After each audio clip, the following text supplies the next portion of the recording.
Hello, Red Hawks, and especially our rising 8th graders. My name is Kelly Sailors. I teach English Language Arts in our 8th grade.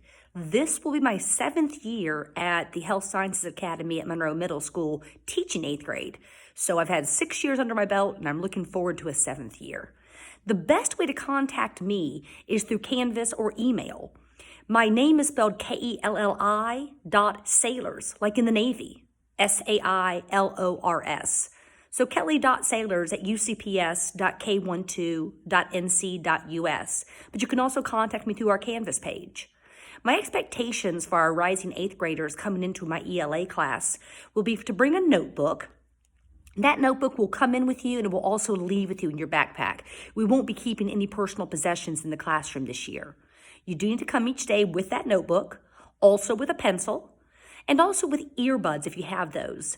And we won't be using our earbuds to use them for cell phones since we don't use cell phones during school days, but they will be there for our computers if we have the need to listen to something online.